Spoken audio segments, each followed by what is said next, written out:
Hello students, as you know myself Parth और sociology today के इस इनिशिएटिव में आपका स्वागत है। आशा करता हूँ आपने पहले के वीडियोस देखे होंगे, इससे कुछ सीखा होगा, समझा होगा और आपको हेल्प हो रही होगी अब सोशोलॉजी को और अच्छे से समझने में। चलिए अब आज के टॉपिक पे आते हैं। आज है हमारा 5th क्वेश्चन और क्वेश्चन क्या कहता है कि is a sociology a value free science, number 1। दूसरा, इसको हमें एक्सप्लेन करना है with the help of poverty and illiteracy.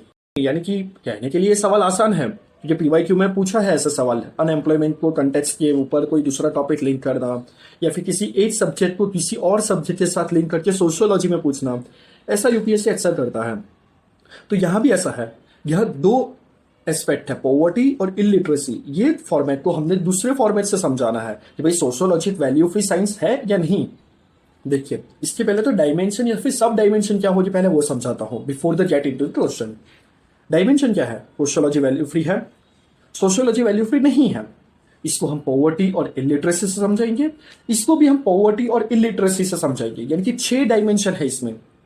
और क्योंकि हमारे पास टाइम की लिमिटेशन है और स्पेस की भी लिमिटेशन है, इसलिए उसको मैनेज करना थोड़ा मुश्किल है। वैसे मैं यहाँ आपको बहुत सारा पॉइंट समझाऊंगा, पर हर डायमेंशन में आप 2-2 पॉइंट्स भी लिखोगे, दैट्स फेयर इनफ। तो सबसे पहले इंट्रोडक्शन पे आता है कि भाई वैल्यू क्या है। वैल्यू फ्री है तो वैल्यू क्या है?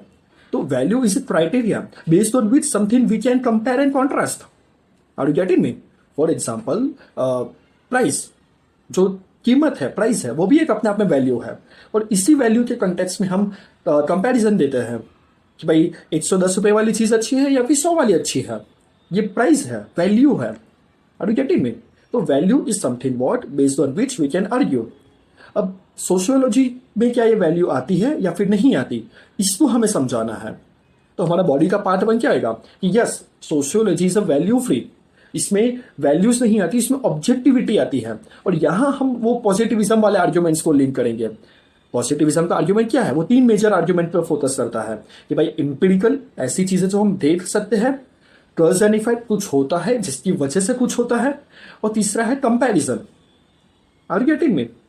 और इसी 3 आर्ग्यूमेंट को हम पॉवर्टी और इलिटरेसी दोनों से देखेंगे।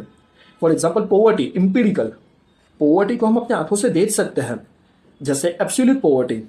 वो होता है ना कि भाई $4 से कम जिसकी इनकम है वो पॉवर्टी में आता है, तो ये एब्सोल्यूट पॉवर्टी हमें देख सकते हैं। दूसरा है कॉज एंड इफेक्ट, भाई अनएम्प्लॉयमेंट है इसलिए पॉवर्टी है, इलिटरेसी है इसलिए पॉवर्टी है। तीसरा है कंपैरिजन, पॉवर्टी में हम कंपैरिजन कर सकते हैं, चाहे ह्यूमन डेवलपमेंट इंडेक्स देख लो या फिर मल्टी डायमेंशनल पॉवर्टी इंडेक्स देख लो, यूएनडीपी वाला या फिर नीति आयोग वाला। तो ये हमें बताना है। सिमिलरली यही चीज हम इलिटरेसी पे भी करेंगे कि भाई इलिटरेसी को हम देख सकते हैं, हमारे पास डेटा है, हम लिखते हैं ना भाई कि 73% लिटरेसी रेट है, केरला में 100% लिटरेसी है एंड सो ऑन। तो ये इंपिरिकल है, हमें देख सकते हैं। दूसरा कॉज एंड इफेक्ट कि भाई एक्सेस टू एजुकेशन की कमी होना वो इलिटरेसी से लिंक है, रिसोर्सेज ना होना इलिटरेसी से लिंक है। और तीसरा है कंपैरिजन, हम कंपैरिजन कर सकते हैं, जैसे वो एनजीओ प्रथम वाली रिपोर्ट, एसर। तो एसर रिपोर्ट, ये सब रिपोर्ट्स बताते हैं भाई कंपैरिजन कि भाई स्टेट वाइज क्या है, जेंडर वाइज क्या है, टाइम वाइज क्या है। तो ये डिफरेंसेस और कंपैरिजन हम देख सकते हैं। Are you getting me? फिर दूसरा एक्सपेक्ट आता है कि भाई सोशियोलॉजी वैल्यू फ्री नहीं है, तो ये भी हमें बताना है। और यहां हम वो एंटी पॉजिटिविज्म वाले आर्ग्यूमेंट्स लिंक करेंगे। उन्होंने जो डायमेंशन बताए वो हम डालेंगे इसमें। फॉर एग्जांपल उन्होंने क्या बताया कि भाई सोसाइटी कोई वैल्यू से नहीं चलती, वो चलते हैं सिंबल्स से। और ये सिंबलिक इंटरेक्शनिज्म या फिर फिनोमेनोलॉजिस्ट, भाई कुछ फिनोमेना है जो सोसाइटी को ड्रिवन करते हैं। एथनोमेथोडोलॉजिस्ट कि भाई कोई सोसाइटी को समझना है तो उनके इंटरनल फीचर्स से समझो, आप उनके सभ्यों से समझो, जो सोसाइटी के मेंबर्स है उसी से आप समझ सकते हो। और ये सारे आर्ग्यूमेंट को हम पॉवर्टी और इलिटरेसी दोनों के साथ समझेंगे। फॉर एग्जाम्पल पॉवर्टी में हमें समझना है तो सिंबलिक इंटरेक्शनिज्म, जैसे स्लम एक सिंबल है, स्लम है यानी कि पॉवर्टी है। Are you getting me? अगर पॉवर्टी नहीं है तो स्लम होगा ही नहीं, तो एक सिंबल है। सिमिलरली इंटरेक्शनिज्म, जैसे कि अगर पॉवर्टी वाला इंटरेक्शन, जैसे कोई मजदूरी कर रहा है, फॉर एग्जांपल, मैं ऐसा किसी को नीचा नहीं दिखा रहा, पर ये है फैक्ट कि अगर कोई लोअर लेवल ऑफ जॉब कर रहा है तो उसका मतलब वो पॉवर्टी का शिकार है। फिर हम बताएंगे एथनोमेथोडोलॉजिस्ट, फिनोमेनोलॉजिस्ट के आर्ग्यूमेंट बताएंगे, जैसे कि अगर पॉवर्टी को समझना है तो उनके इंटरनल फीचर्स से समझना पड़ेगा।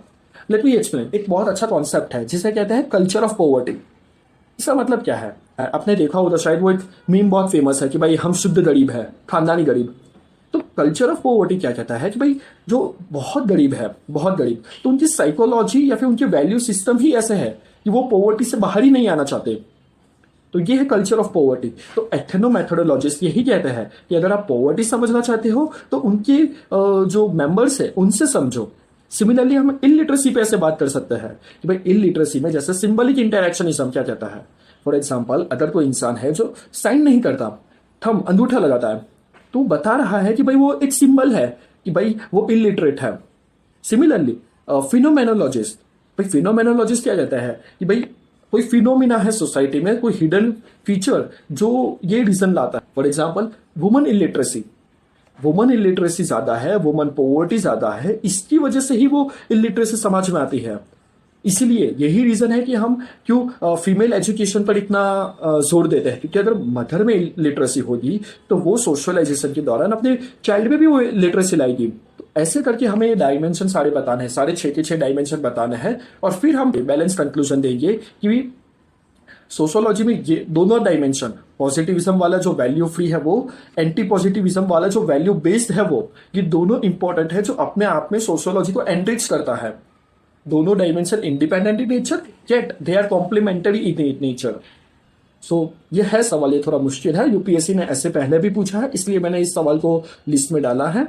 आप थोड़ा और पढ़िए, समझिए, और वापस से चाहे तो ये वीडियो 2 बार देखिए, तब आप जाके समझ पाएंगे। I hope this helps. Visit our website www.civilservantshub.com for more course details.